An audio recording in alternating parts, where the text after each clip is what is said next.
Bismillahirrahmanirrahim. Assalamualaikum warahmatullahi wabarakatuh. Apa kabar anak-anak semuanya? Semoga selalu dalam keadaan sehat selalu ya. Pada pertemuan ini, kita akan membahas materi selanjutnya yaitu aturan pencacahan. Kita bagi masuk ke materi bagian kedua. Apa saja pada bagian kedua itu?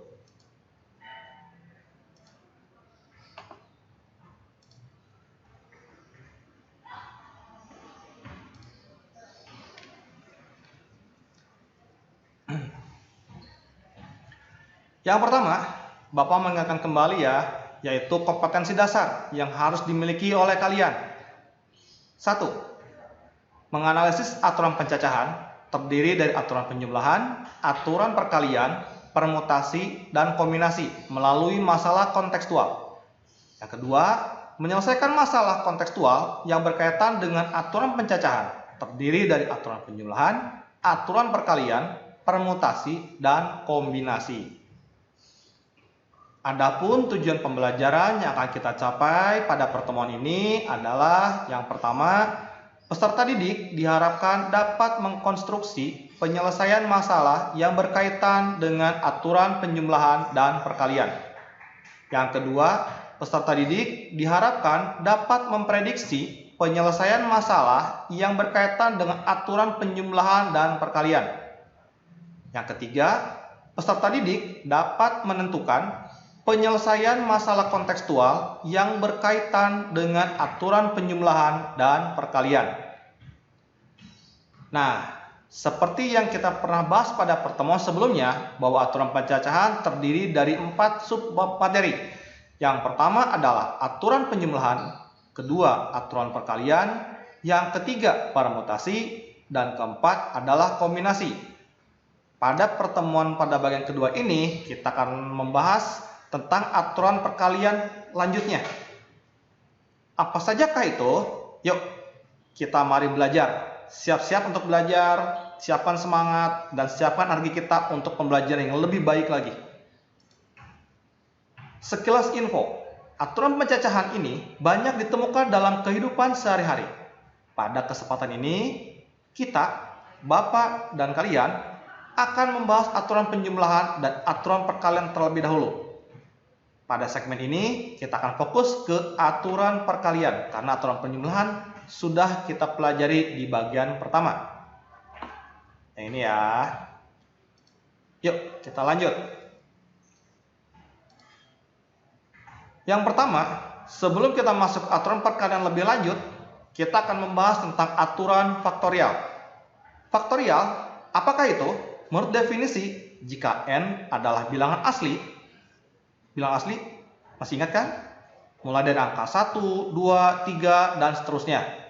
Maka, bilangan n atau n faktorial, dibaca n faktorial, didefinisikan dengan n dikali 1 suku sebelum n, dikali 2 suku sebelum n, dikali 3 suku sebelum n, dan seterusnya hingga mencapai perkali 3, kali 2, kali 1. Dan kita asumsikan bahwa 0 faktorial adalah 1. Contohnya, hitunglah 7 faktorial ditambah 4 faktorial. Bukan hasilnya 11 faktorial ya anak-anak. Karena mengingat lihat definisi, maka 7 faktorial adalah 7 dikali 6, dikali 5, dikali 4, dikali 3, dikali 2, dikali 1, menghasilkan 5040. Dan 4 faktorial menghasilkan 4 kali 3 kali 2 kali 1 sama dengan 24. Maka kita jumlahkan adalah 5064. Sampai sini ada kendala anak-anak? Mudah-mudahan tidak ada kendala. Tetap semangat karena ini masih mudah. Mudah diikuti, mudah disimak, dan mudah dipelajari. Kita lanjut ya. Nah, yang kedua, yaitu aturan perkalian itu sendiri. Kita review. Ini sudah kita bahas sebelumnya pada bagian segmen 1. Pengertiannya adalah apabila suatu kegiatan 1, kegiatan 2, hingga kegiatan ke n adalah kegiatan yang tidak saling lepas. Misalkan, kegiatan 1 terjadi dengan n satu cara. Kegiatan 2 terjadi dengan N2 cara, kegiatan K terjadi dengan NK cara. Kita lanjut ya. Maka banyaknya kegiatan tersebut yang terjadi sebanyak N1 dikali N2 dikali N3 dikali N4 hingga NK cara. Sampai sini bisa disimak? Mudah-mudahan bisa disimak, bisa dicerna, dan bisa dipahami dengan baik. Ya anak-anak, kita lanjut. Nah, kita akan lihat di contoh soal 1. Yang pertama, jika 2 truk dan 3 bus akan diparkir pada 5 tempat parkir yang berderet memanjang, serta kedua truk yang diparkir tidak bersebelahan. Bagaimanakah prediksimu jika susunan parkir berbeda satu sama lainnya? Nah, sudah terbayang? Oke, pertanyaannya, bagaimana solusinya? Bapak coba ulang kembali soalnya nih. Jika 2 truk dan 3 bus akan diparkir pada 5 tempat parkir yang berderet memanjang, serta kedua truk yang diparkir tidak boleh bersebelahan. Bagaimanakah prediksi kalian jika susunan parkirnya berbeda satu sama lain? Nah, coba silakan dicerna dulu ya pertanyaannya. Oke, bisa ya? Silakan ditulis dulu, diketahui ditanyakannya ya. Oke, Bapak lanjut ya. Dari soal tersebut, tentunya kita akan mencari bagaimanakah solusi pengerjaannya. Yuk, kita bersama-sama. Yang pertama adalah banyak susunan parkir untuk 5 parkiran dengan posisi parkir tanpa syarat. Artinya bebas pilih posisinya adalah 5 dikali 4 dikali 3 dikali 2 dikali 1 sama dengan 5 faktorial. Sesuai dengan definisi faktorial tadi ya, hasilnya adalah 120. Selanjutnya, dengan menganggap 2 mobil truk adalah satu unsur, maka unsur yang akan disusun adalah 4. Dan saat posisi truk berdekatan ada 2 faktorial, maka posisi yang mungkin terjadi sehingga banyak posisi parkir adalah sebagai berikut, yaitu 4 dikali 3 dikali 2 dikali 1. Kenapa 4? Karena tadi 2 mobil truk ada satu yang dianggap satu unsur, yaitu menjadi 4. Nah, 2 faktorial ini adalah saat posisi truk berdekatan, menjadi 2 faktorial. Nah, karena 4 kali 3 kali 2 kali 1 adalah 24, dikali 2 faktorial, yaitu 2 kali 1, hasilnya adalah 48. Nah, selanjutnya, banyak susunan parkir untuk 5 mobil di mana 2 mobil truk tidak berdekatan ya anak-anak, adalah banyak posisi parkir tanpa syarat dikurang posisi parkir di mana truk harus berdekatan, yaitu ini dia 120. Ini diperoleh dari banyak susunan parkir untuk 5 mobil di mana 2 mobil truk tidak berdekatan dikurangi posisi parkir di mana truk harus berdekatan. Nah, yaitu 48. Jadi 120 dikurangi 48 adalah 72. Nah, sampai situ ada kendala? Semoga tidak ada ya. Kita lanjut ya ke soal 2. Soal 2, apa sih yang akan dimunculkan? Nah, ini dia. Kita sering bicara nomor induk pegawai, atau apapun istilahnya ya. Kita akan coba bahas. Salah satu contoh soalnya sebagai berikut. Nomor pegawai pada suatu pabrik terdiri dari 3 angka dengan angka pertama bukan 0. Bagaimanakah prediksimu jika diminta banyak nomor pegawai yang ganjil? Oke, kita coba ya. Kita jawab.